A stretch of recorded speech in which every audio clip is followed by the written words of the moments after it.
Polycystic ovary সিনড্রোমে যেটা হয় মেয়েরা মোটা হয়ে যায় এবং দেখা যায় যে ঘাড় কালো হয়ে যাচ্ছে, মুখে দাড়ি গোঁফ হচ্ছে, মাসিক অনিয়মিত হচ্ছে। যদি কারো ওজন কেউ কমিয়ে ফেলে এবং 7% মতো যদি ওজন কমাতে পারে বেজ লাইন থেকে, তাহলে কিন্তু এই লোমের সমস্যা কিন্তু প্রায় 30-40% এমনিতেই ভালো হয়ে যায়। ডায়াবেটিস এবং এন্ডোক্রাইন, যেটা আমরা সাধারণত হরমোন রোগ জেনে থাকি, খুবই কমন একটা ডিজিজ। আমাদের দেশের প্রতিটি ঘরে ঘরে এখন এই রোগগুলো আমরা দেখতে পাচ্ছি। সো এই বিষয়গুলো নিয়ে যদি আজকে আমাদের বিশেষজ্ঞ অতিথির কাছে কিছু জানতে চান, সেই বিষয়ে আমাদেরকে জানাতে পারবেন স্ক্রিনে দেখানো নাম্বার, এবং আমাদের সাথে যুক্ত থাকতে পারবেন ফেসবুক লাইভে। স্যার, যে বিষয়টা বলছিলাম, খুবই কমন একটা অসুখ, প্রত্যেকটা বাসাতেই এখন আমরা দেখতে পাই, হয় ডায়াবেটিস আছে বা থাইরয়েডের রোগ আছে বা বিভিন্ন মেটাবলিক ডিসঅর্ডারগুলোতে মানুষ ভুগছেন, স্পেশালি হরমোনাল রোগ যেগুলো আমরা বলে থাকি। সো যেহেতু হরমোনের রোগটা খুব কমন, এন্ডোক্রাইনের সাথে রিলেটেড, এই বিষয়টি নিয়ে আলোচনাটা শুরু করতে চাই। কি কি কমন হরমোনাল রোগগুলো আমাদের দেশে আসলে আমরা দেখতে পাই? আসলে বাংলাদেশের সবথেকে কমন হরমোনের রোগ হচ্ছে ডায়াবেটিস। কারণ ডায়াবেটিসের সাথে একটা হরমোনের যোগাযোগ আছে, এই হরমোনটার নাম হচ্ছে ইনসুলিন। সো এটা হচ্ছে সবথেকে বড় এবং সবথেকে প্রিভ্যালেন্ট বাংলাদেশে, অনেক বেশি মানুষ আক্রান্ত। এরপরে আসে থাইরয়েড। ডায়াবেটিস যেন অফিসিয়ালি 1,31,00,000, আনঅফিসিয়ালি 4-5 কোটির মতো আছে ডায়াবেটিসের রোগী এবং প্রি ডায়াবেটিস। সেরকম থাইরয়েডও প্রায় 5 কোটির মতো থাইরয়েড রোগী বাংলাদেশে আছে। কোনো না কোনো থাইরয়েড রোগে ভুগছেন বাংলাদেশের 5 কোটি মানুষ। এরপরেই আসে যে স্থূলতা, এটাও কিন্তু একটা হরমোনজনিত রোগ, স্থূলতা, মেটাবলিক ডিজিজ বলে থাকি। এরপরে আসে পলিসিস্টিক ওভারি সিনড্রোম অথবা পলিএন্ডোক্রাইন মেটাবলিক সিনড্রোম, যেটার নাম হয়েছে এখন। সেটা হচ্ছে যে মহিলাদের মুখে যে দাড়ি গোঁফ হয়, হ্যাঁ, মাসিক অনিয়ম হয়, বাচ্চা হয় না, এগুলো হচ্ছে যে মেয়েদের স্পেশালি শর্ট টার্মে যেটা আমরা পিসিওএস বলছি, মানুষ খুব কমনলি চিনে এখন। হ্যাঁ, পিসিওএস বলছি। এরপরে আসে শর্ট স্টেচার, মানে হচ্ছে যে বেটে হয়ে থাকা অথবা খাটো, বাচ্চা খাটো হওয়া, সঠিক উচ্চতা না পাওয়া, শর্ট স্টেচার, এটা হরমোনের কারণে হয়ে থাকে বেশিরভাগ ক্ষেত্রে। তারপরে আরও হরমোনের রোগ আছে, যেমন কিছু কিছু রোগ আছে যেগুলো আসলে নর্মালি হয়, আর কিছু কিছু আমরা ইচ্ছা করে বানাই। যেমন ওষুধ খেয়ে নানা রকম অসুখ বিসুখ হরমোনের রোগ হয়, যেমন কুশিং সিনড্রোম, স্টেরয়েড ওষুধ খেয়ে হচ্ছে। আবার ভেতর থেকে যদি স্টেরয়েড তৈরি হয় কুশিং সিনড্রোম, মানুষ অনেক মোটা হয়ে যায়, ফাটা ফাটা দাগ পড়ে শরীরের মধ্যে, হাড্ডি নরম হয়ে যায়, এবং দেখা যায় যে ডায়াবেটিস হচ্ছে, প্রেশার হচ্ছে, এটাকে বলে কুশিং সিনড্রোম। সেরকম পিটুইটারি গ্ল্যান্ড, যেমন মানুষ হরমোনের কারণে যেরকম খাটো হতে পারে, হরমোনের কারণে মানুষ অনেক অতিরিক্ত লম্বা হয়ে যেতে পারে, যেটাকে আমরা বলি অ্যাক্রোমেগালি, পিটুইটারি গ্ল্যান্ডের রোগ। প্রোল্যাক্টিনিয়ামা, যেমন হচ্ছে যে অবিবাহিত মেয়েদের স্তন থেকে দুধ নিঃসরণ, যেটা অনেকে আমরা বুঝতে পারি না যে আসলে কোন ডাক্তারের কাছে যাব, কি হয়েছে আমার, বুঝতে পারে না। এটাও কিন্তু প্রোল্যাক্টিন নামক একটি হরমোন আছে, সেটার কারণে খুব কমনলি পাওয়া যায়, যেটা প্রোল্যাক্টিন হরমোনের কারণে স্তন থেকে, অবিবাহিত মেয়েদের স্তন থেকে মিল্ক সিক্রেশন যেটা হয়ে থাকে। তারপর আসেন আমাদের ক্যালসিয়াম ডিসঅর্ডার, যেটা কেমন, সেটার যে কন্ট্রোল, সেটা আসলে প্যারাথাইরয়েড হরমোন নামে এক ধরনের হরমোনের কারণে হয়ে থাকে। যে শরীরে অতিরিক্ত ক্যালসিয়াম কমে গিয়ে হাত পা এরকম ব্যাকা হয়ে যাওয়া, কেমন, অথবা ক্যালসিয়াম বেড়ে গিয়ে হাড্ডি নরম হয়ে যাওয়া, হাইপো প্যারাথাইরয়েড অথবা হাইপার প্যারাথাইরয়েডিজম, এগুলো কিন্তু এক ধরনের হরমোন। সাথে স্টোন ডিজিজ, হ্যাঁ, আপনি ঠিকই বলেছেন যে যখন অতিরিক্ত হরমোন বেড়ে যায় তখন কিন্তু কিডনিতে পাথর হয়। অনেক সময় কিডনি স্পেশালিস্টরা, সার্জনরা অনেক সময় আমাদের কাছে পাঠান যে স্টোন হয়েছে, ঠিক আছে, স্টোনের অপারেশন করার আগে স্টোনটা কেন হলো, অপারেশন করলে দ্বিতীয়বার যেন স্টোন না হয়, ওই যে প্যারাথাইরয়েড হরমোনটা খোঁজার জন্য আমাদের কাছে পাঠান আপনারা। প্যানক্রিয়াটাইটিস, যেটা আমাদের অগ্নাশয়, অতিরিক্ত ক্যালসিয়াম থাকার কারণে অগ্নাশয়ে প্রদাহ হয়, এটাকে বলে প্যানক্রিয়াটাইটিস। তারপর হচ্ছে কোলেস্টেরল, এটাও কিন্তু এক ধরনের মেটাবলিক অথবা হরমোনজনিত রোগ। স্যার, যেহেতু হরমোনের রোগগুলো নিয়ে কথা বলছি, এটার সাথে সেক্স ডিটারমিনেশন বা সেক্স ডিফারেন্সিয়েশনের কোনো প্রভাব আছে কিনা? আপনি ঠিকই বলেছেন, সেক্স হরমোন বলে কিছু হরমোন আছে যেগুলো পুরুষ মহিলা উভয়েরই থাকে, এবং এটার অভাবে কিন্তু অনেক সময় আমরা দেখে থাকি যে পুরুষ এবং মহিলাদের সেক্সুয়াল ডিসফাংশন হয়, বন্ধ্যাত্ব হয়, ঠিক আছে। এগুলো কিন্তু খুবই গুরুত্বপূর্ণ একটা বিষয়, যেটা অনেক সময় অনেকে ডিসক্লোজ করতে চায় না, কিন্তু এটা কিন্তু অত্যন্ত গুরুত্বপূর্ণ বিষয়। তো এই ধরনের শরীরের কিন্তু আমি বলতে চাই যে দুটো রেগুলেটরি সিস্টেম আছে। হ্যাঁ, আমাদের শরীরটাকে কন্ট্রোল করে দুইটা সিস্টেম, একটা হচ্ছে nervous system, brain and spinal cord, আর একটা হচ্ছে হরমোন সিস্টেম। তারপরে আজকের যে আলোচনা, এই হরমোনের কিন্তু শরীরের 50% কন্ট্রোল কিন্তু এই হরমোনের কাছে। এবং So আমি যে মনে করি- ডিজিজের কথা বললেন খুবই ওয়াইড স্প্রেড এবং ভাস্ট একটা ডিজিজ আমরা Vast মনে একটা করি disease। এন্ডোক্রাইন ডিসঅর্ডার মানে শুধুই থাইরয়েডের সমস্যা এবং ডায়াবেটিস বেসিক্যালি তার অনেক বড় একটা এরিয়াকে কভার করছে। আপনি ঠিকই বলেছেন। স্যার যেহেতু হরমোনাল ডিজিজগুলো আমরা দেখতে পাই মহিলাদের একটু বেশি হয়ে থাকে, সো মেয়েদের ক্ষেত্রে আসলে এই বিষয়টা নিয়ে আপনি আমাদেরকে সচেতন করে কিছু বলতে চান কিনা বা স্পেসিফিক্যালি আরও বেশি অ্যাওয়ারনেস ক্রিয়েট করার জন্য কিছু বলতে চান কিনা ফিমেলদের হরমোনাল ডিজিজগুলো নিয়ে? আপনি ঠিকই বলেছেন যে ফিমেলদের হরমোনাল ডিজিজ যেগুলো আমরা বললাম তার মধ্যে আপনি জানেন যে অটোইমিউন বলে একটা রোগ আছে, সেগুলো কিন্তু ফিমেলদের মধ্যে বেশি হয়। তার কারণেই এই হরমোনজনিত রোগও কিন্তু মহিলাদের পুরুষদের থেকে অলমোস্ট 10 টাইমস বেশি, 10 গুণ বেশি হয় মহিলাদের। সেজন্য আসলে মহিলাদের হরমোনজনিত রোগের বিষয়ে আলাদাভাবে আমরা আলোচনা করে থাকি, আলাদা গুরুত্ব দিয়ে থাকি। কারণ দেখেন জন্ম থেকে শুরু করে মানুষের শেষ বয়স পর্যন্ত কিন্তু প্রত্যেকটা স্টেপ কিন্তু উত্তরণের জন্য হরমোনের প্রয়োজন। যেমন যদি হরমোন না থাকে তাহলে মহিলাদের বন্ধ্যাত্ব হবে, বন্ধ্যাত্ব হলে বাচ্চা জন্ম হবে না। আর বাচ্চার যদি হরমোনজনিত সমস্যা হয় তাহলে বাচ্চা হবে কি হাবাগোবা বাচ্চা হবে এবং সে ক্রেটিন হবে, খাটো হবে। তাহলে দেখেন জন্ম থেকে শুরু হচ্ছে। তারপর মনে করেন পিউবার্টি, এটাও একটা হরমোনজনিত রোগ।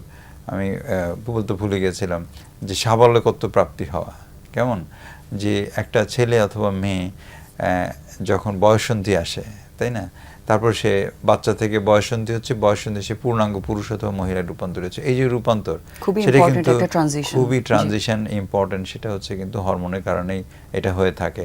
তো হরমোন যদি কারো ঘাটতি থাকে তাহলে দেখা যাচ্ছে একটা মেয়ের নর্মালি 10 বছর 11-12 বছর বয়সে মাসিক শুরু হওয়ার কথা, সাবালকত্ব প্রাপ্ত হওয়ার কথা, দেখা যাচ্ছে 20 বছর বয়সে তার মাসিক হচ্ছে না।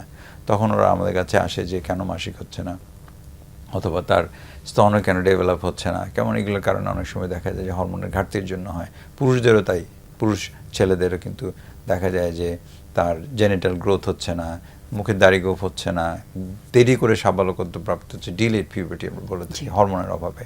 আবার উল্টোটাও হয়, যদি অল্প বয়সে অতিরিক্ত হরমোন চলে আসে। সেদিন এক পেশেন্ট পেলাম 6 বছর বয়সে তার মাসিক হয়ে গেছে। এটাকে বলি আমরা প্রিকশাস পিউবার্টি। হ্যাঁ, এটাকে বলে আমরা প্রিকশাস পিউবার্টি, মানে দ্রুত সময়ের আগে সাবালকত্ব প্রাপ্ত হয়ে গেছে মেয়েটা, সময়ের আগে মাসিক হয়ে গেছে। 6 বছর বয়সে 7 বছর বয়সে মাসিক হয়ে যাচ্ছে বাচ্চাদের। অথবা একটা 5 বছরের ছেলের দাড়িগোফ গজিয়ে গেল, কেমন তার যৌনাঙ্গ বড় হয়ে গেল, অন্ডকোষ বড় হয়ে গেল। তো এটাও একটা খুবই টেনশন একটা বিষয় আমাদের গার্ডিয়ানদের কাছে। এবং আমরা এটা বিভিন্ন রোগের ক্লু আসলে যে এই কারণে এই দ্রুত সাবালকত্ব প্রাপ্তি হতে পারে। তো দেখেন তাহলে জন্ম থেকে শুরু করে, বাচ্চা হওয়া থেকে শুরু করে, জন্ম হওয়া থেকে শুরু করে সে লম্বা হলো, হ্যাঁ, তারপরে তার বুদ্ধিমত্তা তৈরি হলো, ট্রানজিশন হলো, তার একটা কিশোরী থেকে তার পূর্ণাঙ্গ বয়স্ক মহিলায় সে ট্রানজিশন হলো, এবং আলটিমেটলি ম্যানোপজ হলো, মাসিক বন্ধ হয়ে গেল। মাসিক বন্ধ হয়ে যাওয়ার সময় এক ধরনের হরমোনাল ঘাটতি হয়, সেটাকে বলে আমরা ম্যানোপজাল সিনড্রোম। এটাও একটা হরমোন সমস্যা। তো ম্যানোপজাল সিনড্রোমে কী হয়, সেখানে হঠাৎ করে দেখা যায় যে মাথা গরম হয়ে যাচ্ছে, কান দিয়ে ভাব বেরোচ্ছে, কেমন, এটাকে বলে মাসিক বন্ধ হওয়ার পরে বায়ু চড়া ভাব, অথবা ইংরেজিতে যেটাকে আমরা বলি ম্যানোপজাল সিনড্রোম। এটা খুবই কষ্টকর একজন মেয়ের জন্য, একজন মহিলার জন্য। তো অনেক মেজাজ খারাপ হয়ে থাকে, কেমন ভালো কথা ভালো লাগে না, রাগারাগি করে, নিজেও কষ্ট পায়, সবাই কষ্ট পায়। এবং দেখা যায় যে এই বয়সে যখন হরমোনটা কমে যেতে থাকে, তখন যেটা হয় সেটা হচ্ছে যে হাড় নরম হয়ে যেতে থাকে, অস্টিওপোরোসিস হয়ে যেতে থাকে। এই যে তার মানে জীবনের প্রত্যেকটা ফেজে আসলে খুব ইম্পর্টেন্ট রোল প্লে করছে এই যে হরমোনাল ইফেক্টগুলো রয়েছে। এবং একই সাথে রেগুলার লাইফে আমাদের সুস্থ স্বাভাবিক থাকার জন্য কিন্তু মেটাবলিক যে কাজগুলো করছে সেটা তো হরমোনের অনেক ইম্পর্টেন্ট রোল তো আছে। সো স্যার একটু মেটাবলিক যে রোগগুলো আছে হরমোনের সাথে রিলেটেড সেটার বিষয়ে একটু জানতে চাই। মেটাবলিক রোগগুলো হরমোনের সাথে যেটা বলে থাকি আমরা, সেটা হচ্ছে যে ডায়াবেটিস, স্থূলতা, কোলেস্টেরল, এগুলো সব হচ্ছে মেটাবলিক ডিজিজের পার্ট। হ্যাঁ, তো মেটাবলিক সিনড্রোম কিন্তু হচ্ছে যে অনেকগুলো রোগের উৎপত্তিস্থল। আসলে আমরা বলবো গাছের গোড়া হচ্ছে মেটাবলিক প্রবলেম, মেটাবলিক সিনড্রোম। তো মেটাবলিক সিনড্রোমের মধ্যে কি আছে, হাইপারটেনশন আছে, স্থূলতা আছে, কোলেস্টেরল আছে, কেমন, ডায়াবেটিস আছে। এই চারটা হচ্ছে যে মেটাবলিক, ইউরিক অ্যাসিড, কেমন, এগুলো কিন্তু সবই হরমোনজনিত কারণে হয়ে থাকে, মেটাবলিক সিনড্রোম বলে আমরা বলে থাকি।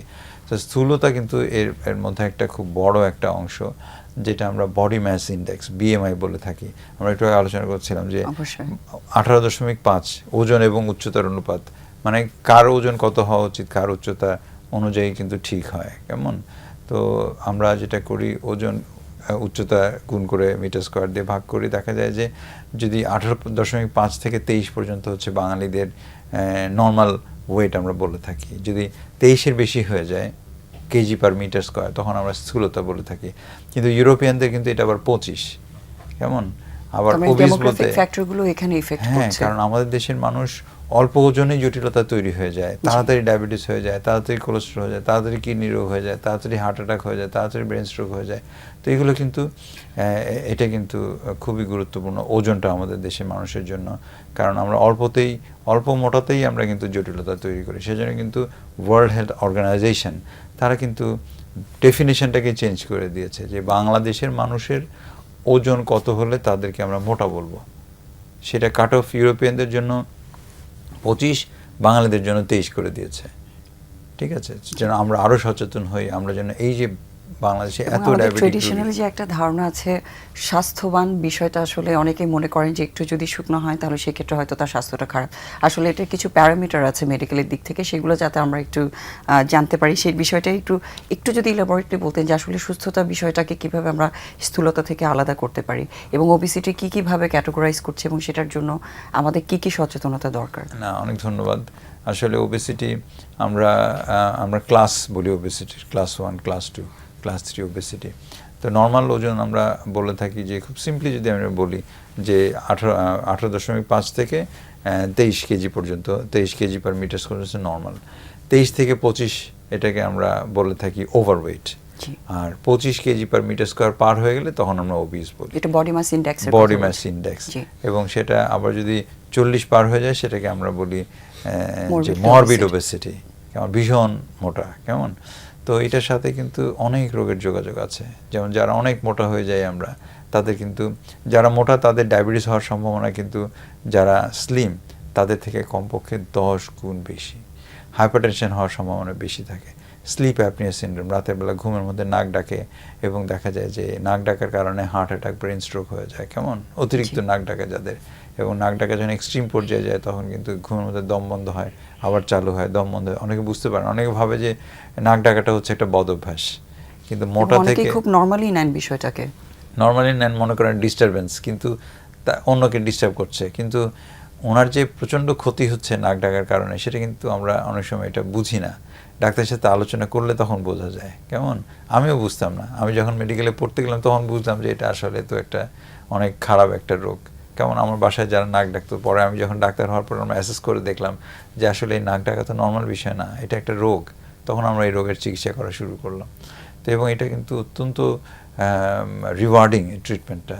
নাক ডাকা যদি আমরা বন্ধ করতে পারি চিকিৎসার মাধ্যমে, তাহলে কিন্তু দেখা যায় যে এই যে মেটাবলিক ডিজিজ এগুলোর কিন্তু লিঙ্কড, এটা কিন্তু অনেক কমে আসে। সো এটা খুব ইম্পর্টেন্ট। এবং মোটা থেকে অস্টিওআর্থ্রাইটিস হচ্ছে, হাঁটুতে ব্যথা হচ্ছে, মোটা থেকে ব্লাড প্রেশার বেড়ে যাচ্ছে, মোটা থেকে হার্টের রোগ হচ্ছে, মোটা থেকে লিভারে চর্বি জমছে, এবং এটাও কিন্তু এক ধরনের হরমোনজনিত রোগ অথবা মেটাবলিক রোগ, আপনি যেটা জিজ্ঞেস করলেন, ফ্যাটি লিভার ডিজিজ। এবং অনেকগুলো ক্যান্সারের সাথেও সম্পর্কিত আছে। আপনি একদম ঠিক বলেছেন। কোলন ক্যান্সার, আপনি একজন প্রসিডিউর সার্জন, আপনি তো ফেস করেন যে কোলন ক্যান্সার হয়ে যাচ্ছে, ব্রেস্ট ক্যান্সার হয়ে যাচ্ছে, এবং যারা স্লিম তাদের থেকে মোটাদের ব্রেস্ট ক্যান্সার হওয়ার সম্ভাবনা অনেক বেশি দেখছেন। হ্যাঁ, তো এগুলো আমাদের তো খেয়াল করতে হবে। খেয়াল করে এই যে ক্যাটাস্ট্রফিগুলো, এটা প্রিভেনশন করার জন্য গোড়া থেকেই যখন একটা শিশুকে যে আমরা বড় করি, কেমন? তো অনেকে আমরা জোর করে খাওয়াই বাচ্চাদের, কেমন? হ্যাঁ, তো এই জোর করে যেন বাচ্চাদের আমরা না খাওয়াই, তার যেন শুরু থেকে যেন স্লিম থাকে, কেমন?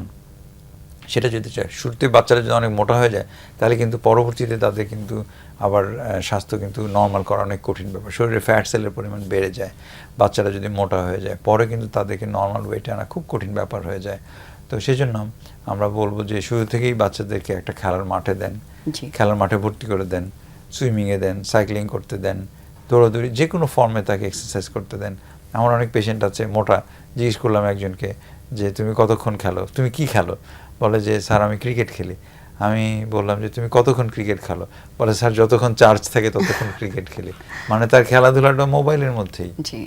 তো এই যে আমরা বাচ্চাদেরকে যে আমরা এক্সপোজ করছি না, মাঠে ঘাটে দিচ্ছি না কেমন, এটা থেকে আমাদের আসলে বের মানে আসতে হবে। ওবেসিটির মেইন যে ইস্যুটা আমাদের ফুড হ্যাবিটটাকে যে চেঞ্জ করা, সেটা একটা ইম্পর্টেন্ট বিষয়। আর ফিজিক্যালি অ্যাক্টিভ থাকা, সাথে রেস্ট, একদম ঠিক এগুলোকে বলেছেন। কম্বাইন করে যদি আমরা একটু লাইফস্টাইলটাকে মডিফাই করি, এই প্রবলেমটাকে আমরা কন্ট্রোল করতে পারছি। স্যার, যাদের অলরেডি ওবেসিটি হয়ে যাচ্ছে, আপনি বিশেষজ্ঞ হিসেবে তাদের ক্ষেত্রে কি পরামর্শ দিতে চান এবং তাদের জন্য কি কি ট্রিটমেন্ট ব্যবস্থাগুলো আছে? কারণ অনেকেই আছেন খুব দ্রুত ওয়েট লুজ করতে চান, এই ধরনের ওষুধ নিতে চান বা ইনজেকশন ব্যবহার করতে চাচ্ছেন, আসলে এগুলো সেফ কিনা বা ব্যবহার করা উচিত কিনা? আপনি খুব গুরুত্বপূর্ণ প্রশ্ন বলেছেন যে যারা ওবিজ হয়ে গেছে তাদের জন্য কি পরামর্শ। আসলে আমরা ওবিজ হয়ে গেলে দুইটা কাজ করি। একটা হচ্ছে যে উনি ওবিজ কেন হলেন। অনেকে আছে শুধুমাত্র খাওয়া দাওয়া করছে কিন্তু হাঁটাহাঁটি করছে না, পজিটিভ ব্যালেন্স হচ্ছে এবং মোটা হয়ে যাচ্ছে। কিন্তু অনেককে আমরা পাই যে হরমোনজনিত কারণে উনি মোটা হচ্ছেন, এবং সেই হরমোনজনিত কারণ যদি আপনি ঠিক না করতে পারেন তাহলে এই মোটা কোনো সময় কাভার করা সম্ভব না। সেজন্য মোটার চিকিৎসা শুরু করার আগেই, স্থূলতার চিকিৎসা শুরু করার আগেই কিন্তু আমরা দুইটা জিনিস আজ করি, যে মোটা থেকে অলরেডি তার কোনো জটিলতা হয়েছে কিনা, অথবা মোটা হওয়ার পেছনে তার কোনো হরমোনজনিত কারণ রয়েছে কিনা। তো সেই হরমোনজনিত কারণের মধ্যে একটা আমরা বলছিলাম যে কুশিং সিনড্রোম, যে কর্টিসল হরমোন বেশি আছে কিনা আমরা দেখে থাকি। সেকেন্ড হচ্ছে আমরা দেখে থাকি তার থাইরয়েড হরমোনের সমস্যা রয়েছে কিনা। কেমন, এটা হচ্ছে যে তার মোটা হওয়ার কারণ হিসেবে কিছু আছে কিনা, তার হাইপোপ্যারাথাইরয়েডিজম আছে কিনা। এই ধরনের কারণে কিন্তু বাচ্চারা এবং বড় মোটা হয়ে গিয়ে থাকেন।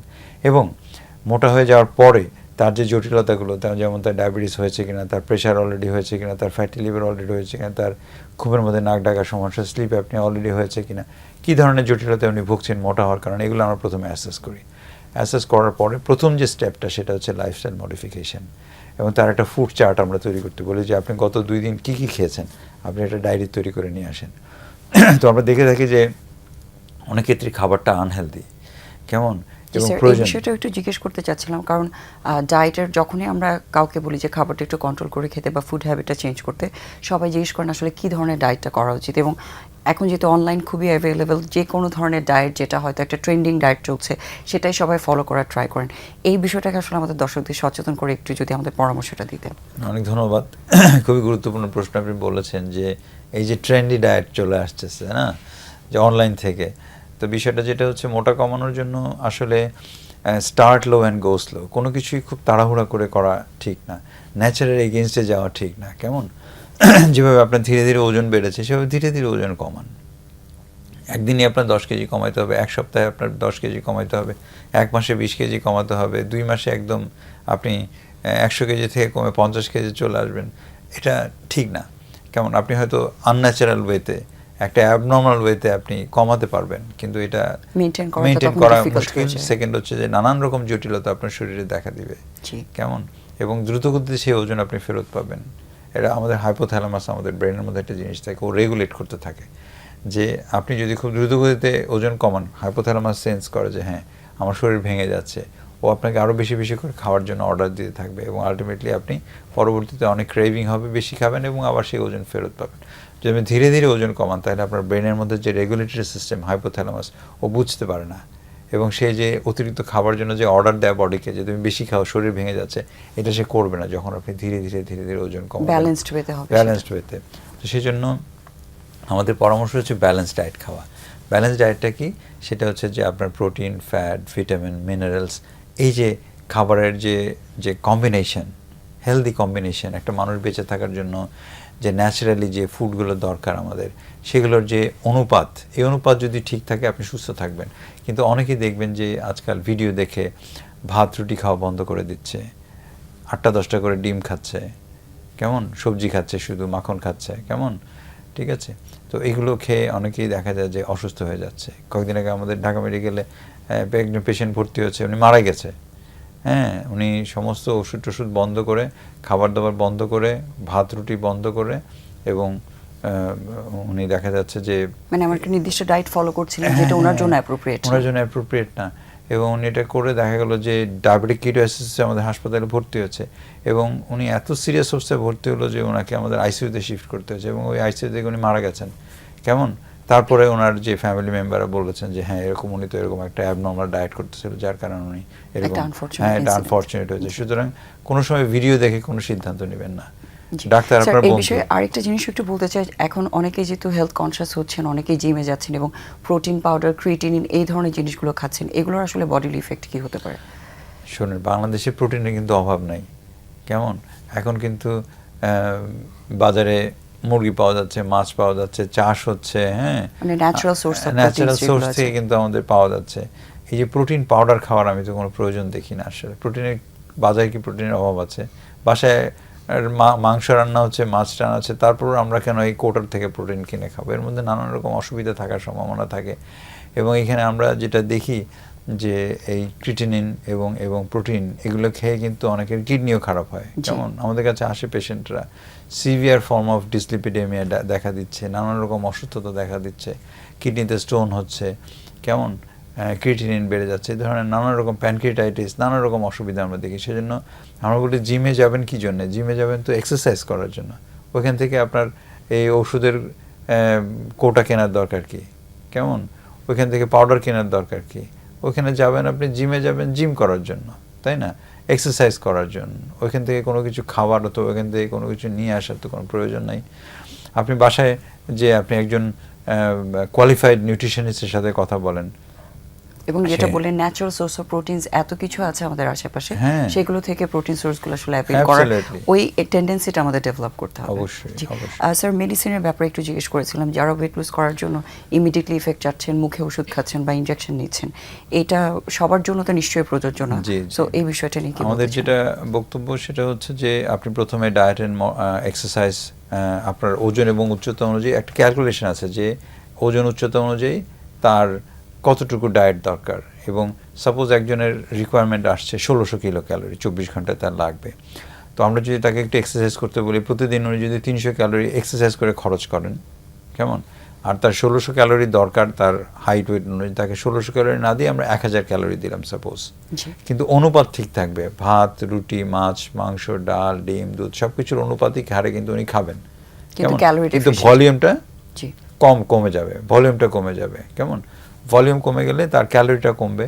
তাহলে আমরা 600 ক্যালোরি সাপোজ খাওয়া থেকে ডেফিসিয়েন্সি করলাম, আর 300 ক্যালোরি উনি হাঁটলেন, এক্সারসাইজ করলেন, তাহলে টোটাল প্রতিদিন নেগেটিভ ব্যালেন্স হলো 900 ক্যালোরি। এটা তো কোত্থেকে যাবে? আমাদের শরীরে যে সঞ্চিত ফ্যাট আছে সেই ফ্যাট থেকে তো এটা ভাঙবে, তাই না? সুতরাং এটার জন্য খুব ক্রেজি হওয়ার দরকার নাই যে আমার কোনো ওষুধ লাগবে অথবা আমার একটা ইঞ্জেকশন লাগবে, সবার তো প্রয়োজন নাই। অনেকেই আমার পেশেন্ট আছে যারা শুধুমাত্র ডায়েটারি মডিফিকেশন সায়েন্টিফিক ওয়েতে এবং এক্সারসাইজ করে ওজন কমিয়েছেন। তারপর আমরা দেখি যে যাদের কোনো অলরেডি কোনো জটিলতা, আন্তর্জাতিক মানদণ্ড রয়েছে যে কাকে ডায়েট এক্সারসাইজের সাথে ওষুধ দিয়ে শুরু করতে হবে। যাদের বিএমআই অনেক বেশি, কেমন, তাদেরকে ডায়েট এক্সারসাইজের সাথে অনেক সময় ওষুধ দিয়ে শুরু করতে হয়, কিন্তু সবসময় আমি এনকারেজ করি যে ডায়েট অ্যান্ড এক্সারসাইজ দিয়ে শুরু করতে। যদি তার ম্যানেজ না হয়, কন্ট্রোল না করতে পারে ডায়েট অ্যান্ড এক্সারসাইজ দিয়ে, তারপর আমরা মেডিকেশন যাই। মেডিকেশনের মধ্যে অনেকগুলো মেডিকেশন রয়েছে, যেমন ক্যাপসুল রয়েছে। ওয়ার্ল্ডে 5টা ওষুধ আছে যেগুলো এফডিএ অ্যাপ্রুভড এবং বাংলাদেশের ডিজিডি অ্যাপ্রুভড। বাংলাদেশের director general of drug administration, যেটাকে বলে ডিজিডিএ, বাংলাদেশের যারা লাইসেন্সিং অথরিটি, কেমন, সরকার কর্তৃক স্বীকৃত আছে কিছু মেডিকেশন যেগুলো সেফলি ওজন কমানোর ওষুধ হিসেবে ব্যবহার করার জন্য সারা পৃথিবীতে ব্যবহৃত হয়ে আসে। এফডিএ অ্যাপ্রুভালও আছে, ডিজিডি অ্যাপ্রুভাল আছে। সেই মেডিসিনগুলো আমরা ক্যাপসুল দিয়ে শুরু করি, যদি এতে না হয় তারপরে ইঞ্জেকশন দেওয়া যায়, কিন্তু তার ক্রাইটেরিয়া আছে। যেমন একটা মানুষের যদি ট্রাইগ্লিসারাইড বেশি থাকে, তার কিন্তু এমনিতেই প্যানক্রিয়াটাইটিস হওয়ার চান্স থাকে। তো ট্রাইগ্লিসারাইড নর্মাল না করে যদি একজন মানুষকে আমরা ওজন কমানোর ওষুধ দিয়ে দিই, তাহলে কিন্তু রিজনেবলি নর্মাল না করে যদি আমরা ওষুধ দিয়ে দিই, তাহলে কিন্তু প্যানক্রিয়াটাইটিস হওয়ার চান্স থাকবে। ব্লাডে যদি ফ্যাটি লিভারের সম্পর্ক আছে, ডায়াবেটিসের সম্পর্ক আছে, অ্যাবসলিউটলি। তারপর হচ্ছে যে কারো যদি ব্লাডে ক্যালসিয়াম লেভেল বেশি থাকে, তাকেও কিন্তু ওজন কমানোর ওষুধ দেওয়াটা একটু মুশকিল, এগুলো নর্মাল করে নিতে হয়। কারো যদি গলব্লাডারে পাথর থাকে, তারও কিন্তু প্যানক্রিয়াটাইটিস হওয়ার চান্স থাকে। তো এই ধরনের পেশেন্টকে ওজন কমানোর ওষুধ দেওয়ার আগে এগুলো তো আগে আমাকে কারেকশন করতে হবে। সো ব্লাইন্ডলি কিন্তু কারো কিন্তু ওজন কমানোর ওষুধ খাওয়া অথবা ইঞ্জেকশন নেওয়া ঠিক না। একজন অভিজ্ঞ ডাক্তারের সাথে কথা বলে তারপর উনি ঠিক করবেন তার কতটুকু কী দরকার। আমি এরকম দেখেছি যে একটা পেশেন্ট নানা রকম জটিলতা নিয়ে আসছে, ওষুধ নিয়েছে ওজন কমানোর, এবং আমি জিজ্ঞেস করেছি আপনি যে ওষুধ দিলেন আপনার প্রেসক্রিপশনটা দেন। বলে আমার তো কোনো প্রেসক্রিপশন নেই। আমি কীভাবে নিলাম? বলে পাশের বাড়ির ভাবি শুরু করেছে, উনি তো 10 কেজি ওজন কমেছে, ওনাটা স্যার, দেখে আমি শুরু এই করেছি। কথাটি আসলে আমি আপনাকে একটু বলতে চাচ্ছিলাম। আমার কাছে অনেক মহিলারাই আসেন, স্পেশালি পোস্ট প্রেগনেন্সি যে ওয়েট গেইনটা হয় বা পিসিওসে যারা ভুগছেন, তারা খুব র্যাপিডলি আসলে ওয়েট লুজ করতে চান। তাদেরকে আপনি আর একটু কেয়ারফুল করে যদি একটু বলে দিতেন এটার সাইড ইফেক্টগুলো কী হচ্ছে এবং কতটা ক্ষতিকর ইফেক্ট এটা তৈরি করছে। জি, অনেক ধন্যবাদ। আসলে যে কোনো ওষুধের কিন্তু ভালো খারাপ দিক থাকে, কেমন যে কোনো মেডিসিনের ভালো খারাপ দিক থাকে। এগুলো কিন্তু সবজি না, medicines are not vegetables, right? Medicines are all chemicals. জি। সো আমরা প্রয়োজন না থাকলে অথবা আমাদের যদি ক্রাইটেরিয়ার মধ্যে না পড়ে, মানদণ্ডের মধ্যে যদি না পড়ে, তাহলে তো আমরা মেডিসিন ব্যবহার করবো না।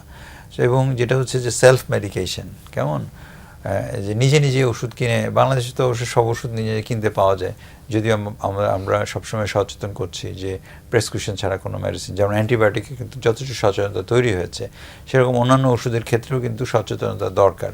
যে সারা পৃথিবীতেই কিন্তু এরকম আছে যে কন্ট্রোল ড্রাগ, ঠিক আছে?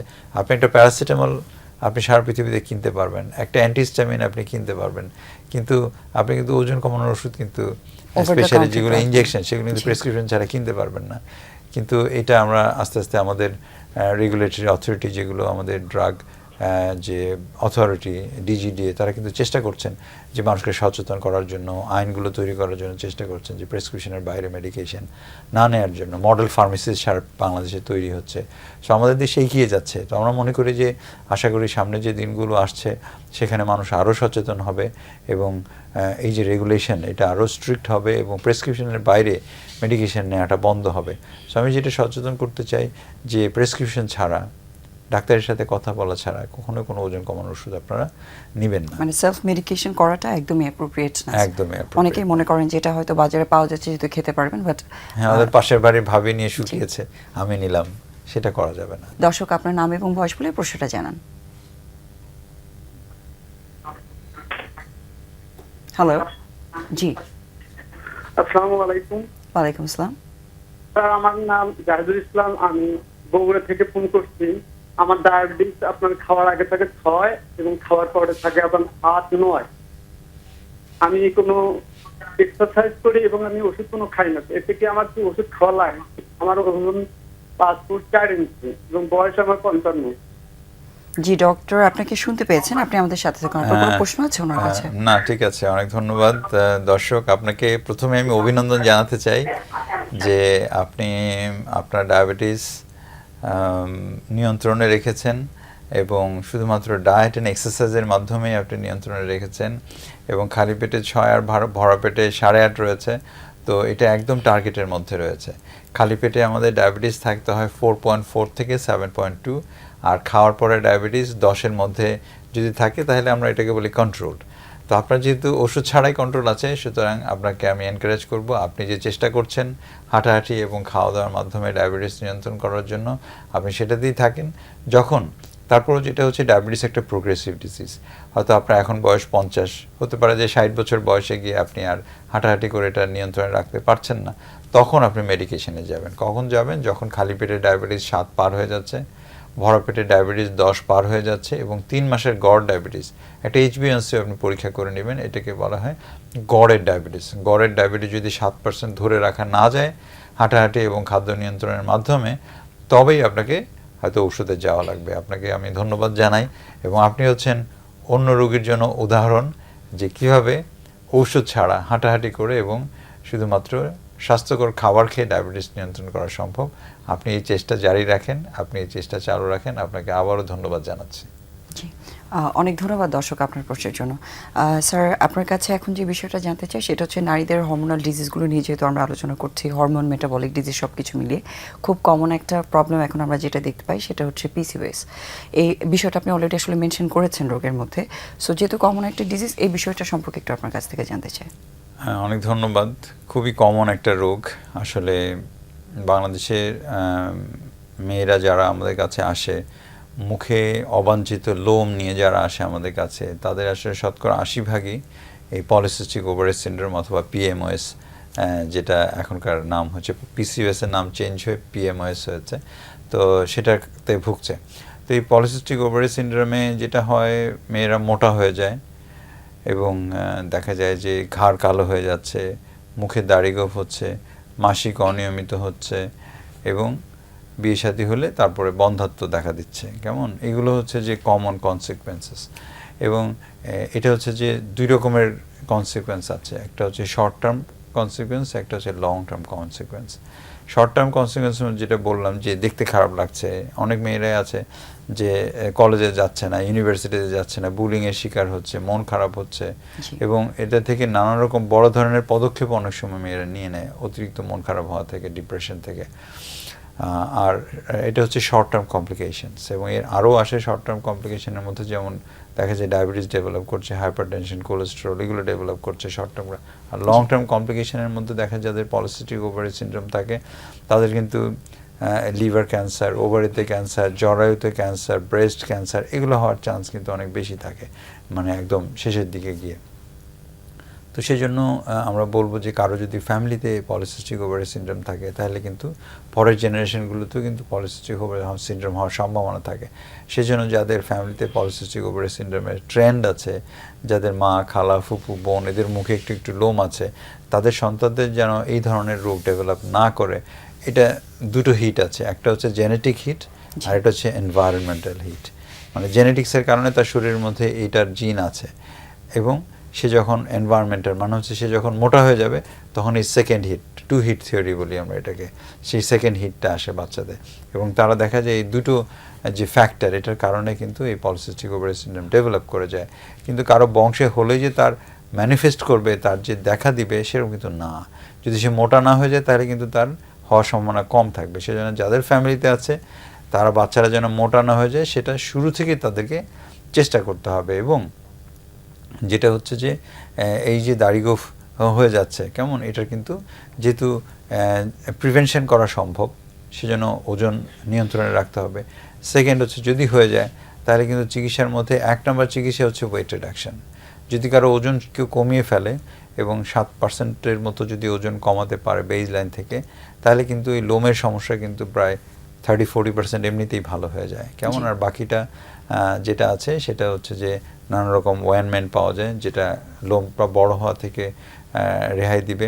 আর যে কারণে বড় হচ্ছে সেটা হচ্ছে আমাদের মহিলাদের শরীরেও কিন্তু কিছুটা পুরুষ হরমোন থাকে, কিন্তু পলিসিস্টিক ওভারি সিনড্রোমে বেশি হয়ে যায় পুরুষ হরমোন। তো যেটা হচ্ছে যে সেই পুরুষ হরমোন ব্লক করার জন্য মেডিকেশন আছে, সেই ওষুধ যে হরমোন বেশি হচ্ছে শরীরে যেটার কারণে মুখে দাড়ি গোঁফ হচ্ছে, সেই হরমোনগুলো কিন্তু ওষুধের মাধ্যমে ব্লক করা যায়।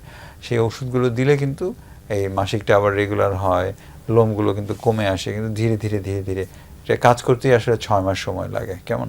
তো যাদের দেখা যায় যে 6 মাস অপেক্ষা করার সুযোগ নাই, অথবা অতিরিক্ত সে ডিস্ট্রেসড হয়ে যাচ্ছে, অথবা সামনে বিয়ের প্রোগ্রাম আছে, এটা সেটা আছে, হ্যাঁ, তো অনেকে এটা মানতে পারে না যে 6 মাস লাগবে আমার এটা হইতে, সেক্ষেত্রে সে সাময়িকভাবে যেগুলো পদ্ধতি আছে, যেমন লেজারের পদ্ধতি আছে, থ্রেডিং হয়, ব্লিচিং করা যায়, বিভিন্ন রকম লোকাল মেজার যেগুলো আছে সাময়িক পদ্ধতি, সেগুলো দিয়ে সে সাময়িকভাবে সরিয়ে রাখতে পারে। পাশাপাশি হরমোন কমানোর জন্য যদি মেডিকেশনগুলি খায় তাহলে ভেতর থেকে লোমগুলো তৈরি হওয়া বন্ধ হলো। আবার বাইরে থেকে যদি যেগুলো দ্রুত গতিতে যদি কমাতে চায় সেক্ষেত্রে বাইরের যে মেজারগুলো, মলম, তারপরে অন্যান্য যে পদ্ধতিগুলো মানে সেগুলো অবলম্বন করা সম্ভব। তো এর মাধ্যমে কিন্তু একজন পলিসিস্টিক ওভারি সিনড্রোমের নারী যার কিনা বন্ধ্যাত্ব হয়ে যাচ্ছে, মুখে লোম হয়ে যাচ্ছে, সেটা কিন্তু ওজন কমানো প্লাস মেডিকেশনের মাধ্যমে কিন্তু সেটাকে অলমোস্ট 80%, একদম 100% কোনোদিন এই রোগ শরীর থেকে মুছে যায় না, এটাও ঠিক, কেমন? কেউ ওজন কমালো রাখতে পারবেন। এবং বেশিরভাগ মেটাবলিক এবং হরমোনাল ডিসঅর্ডারে কিন্তু আমরা যদি একটু লাইফস্টাইলটা মডিফাই করছি এবং ওয়েটটাকে কন্ট্রোলে রাখছি, যেটা আপনি বলেছেন অনেকগুলো ডিজিজকে কিন্তু আমরা কন্ট্রোলে রাখতে পারছি এবং প্রিভেনশন রাখতে পারছি। একদম ঠিক বলেছেন। ওজনটাকে যদি নিয়ন্ত্রণ করতে পারি, আমি তো এখনই বলতে পারবো যে অ্যাটলিস্ট 20টা রোগ আপনি এখনই নিয়ন্ত্রণ করতে পারবেন, কেমন? আবার ওজন বেড়ে গেলে সেই রোগগুলো আবার ফেরত আসার সম্ভাবনা থাকে। তারই মধ্যেই একটা হচ্ছে পলিসিস্টিক ওভারি সিনড্রোম। যদি আপনি ওজন কমাতে না পারেন অথবা কমিয়ে যদি আবার বেড়ে যায় তাহলে কিন্তু আবার রোগ ফেরত আসার সম্ভাবনা থাকে। স্যার, হরমোনাল বিষয়গুলো নিয়ে যেহেতু ডিসকাশন হচ্ছে, একটা বিষয় একটু জানতে চাই, সেটা হচ্ছে স্ট্রেস হরমোনের বিষয়টা। আমরা এখন যে ধরনের লাইফস্টাইল লিড করছি, সবাই যে কোনো বিষয় নিয়ে খুবই স্ট্রেস থাকেন এভরিডে লাইফে। সো এটা আসলে আমাদের শরীরের প্রভাবটা কী হয়? আপনি ঠিকই বলেছেন। আসলে মানে স্টিমুলেশন অফ আরবান লাইফ এবং যে কম্পিটিশন, কেমন কাজের যে চাপ, আমাদের ওভারঅল ঘুমের পরিমাণ কমে আসছে অতিরিক্ত কাজের চাপের জন্য, স্ট্রেস, কেমন নানা রকম অপ্রাপ্তি, কেমন অতিরিক্ত এক্সপেকটেশন, সব কিছু মিলিয়ে আসলে আমাদের যে স্ট্রেস এগুলো বাড়ছে। তো এই স্ট্রেস বাড়লে যেটা হয়, আপনি ঠিকই বলেছেন, কয়েকটা স্ট্রেস হরমোন আছে। স্ট্রেস বাড়লে এই হরমোনগুলো বাড়ে, যেমন কর্টিসল, গ্রোথ হরমোন, এপিনেফ্রিন, এগুলো কিন্তু স্ট্রেস হরমোন। এই স্ট্রেস হরমোনগুলো বেড়ে গেলে কিন্তু আমাদের নানান রকম অসুখ বিসুখ হওয়ার সম্ভাবনা থাকে। তার মধ্যে একটা কিন্তু ডায়াবেটিস। যারা টাইপ 1 পার্সোনালিটি, যারা হচ্ছে যে সারাক্ষণ একটা টার্গেট অ্যাচিভ করার জন্য দৌড়াতে থাকেন, কেমন, এবং অতিরিক্ত চাপ নেন, রাতে কম ঘুমান, এবং দেখা যায় যে সারাক্ষণ কোনো না কোনো একটা প্ল্যান করছে, অ্যাচিভ হচ্ছে না, মন খারাপ হচ্ছে, স্ট্রেস হচ্ছে, সব কিছু মিলিয়ে কিন্তু এই রোগগুলো কিন্তু দেখা দেয়। এবং এই স্ট্রেস হরমোনের সাথে কিন্তু মাসিক অনিয়ম হওয়া, বন্ধ্যাত্ব হওয়া, এগুলোর কিন্তু সম্পর্ক আছে। তো স্ট্রেস কমে গেলে কিন্তু আমাদের হরমোন সিস্টেমটাও ভালো কাজ করে, এবং হরমোন সিস্টেম ভালো কাজ করলে কিন্তু অনেক মেটাবলিক ডিজিজই কিন্তু আমাদের কন্ট্রোল হয়ে আসে। আগে যেরকম ডায়াবেটিস কন্ট্রোল করার জন্য আমরা বলতাম 3D, diet, exercise and drug, এখন কিন্তু 4D চলে আসছে, diet, exercise, drug and sleep, অথবা ড্রিম যেটাকে বলি, 4D, diet, exercise, drug and dream.